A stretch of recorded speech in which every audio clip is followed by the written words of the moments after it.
भगवद गीता अध्याय 2 सांख्य योग। विस्तार से अध्याय 2 को गीता का सार माना जाता है। इसी अध्याय में कर्मयोग, आत्मा का ज्ञान और स्थिर बुद्धि, स्थित प्रज्ञ का वर्णन मिलता है। इसमें कुल 72 श्लोक हैं। एक अर्जुन की शरणागति, श्लोक 1 से 10। अर्जुन मोह और दुख से भर गया है। वो श्री कृष्ण से कहता है, मैं आपका शिष्य हूं, मुझे सही मार्ग बताइए। यहां से गीता का वास्तविक उपदेश शुरू होता है। 2 आत्मा का ज्ञान, श्लोक 11 से 30। श्री कृष्ण समझाते हैं, ज्ञानी व्यक्ति न जीवितों के लिए शोक करता है, न मृतकों के लिए। आत्मा न जन्म लेती है, न मरती है। शरीर नश्वर है, आत्मा अमर है। प्रमुख श्लोक, न जायते म्रियते वा कदाचित 2.20। मृत्यु केवल शरीर की है, आत्मा शाश्वत है। 3 क्षत्रिय धर्म और कर्तव्य, श्लोक 31 से 38।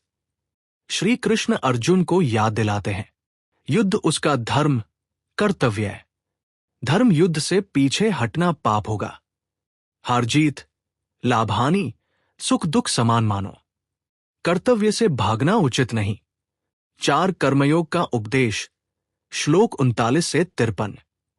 यहां से कर्मयोग शुरू होता है। सबसे प्रसिद्ध श्लोक, कर्मण्यवाधिकारस्ते मां फलेषु कदाचन 2.47। मुख्य बातें, कर्म करो, फल की चिंता मत करो। संभाव, इक्वानिमिटी रखो। बुद्धि योग से कर्म करो, इसे निष्काम कर्मयोग कहते हैं। 5 स्थित प्रज्ञ का वर्णन, श्लोक 54 से 72। अर्जुन पूछता है, स्थित प्रज्ञ व्यक्ति कैसा होता है?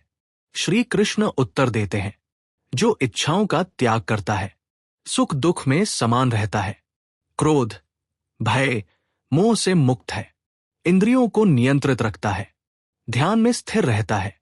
महत्वपूर्ण श्लोक, ध्यायतो विषयान् पुंसः 2.62-63। ये बताता है, विषयों का चिंतन आसक्ति इच्छा, क्रोध मोह, बुद्धि नाश पतन, यही मनुष्य के पतन की श्रृंखला है। अंतिम श्लोक 2.72।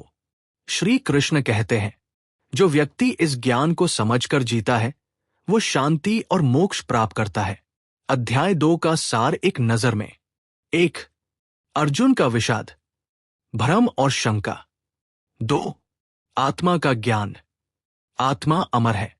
3. कर्तव्य, धर्म पालन जरूरी। 4. कर्मयोग, फल की चिंता छोड़ो।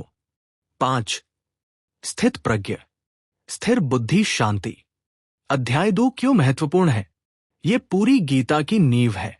जीवन प्रबंधन का सिद्धांत देता है, तनाव मुक्त जीवन का सूत्र देता है, आध्यात्मिक जागृति का मार्ग दिखाता है।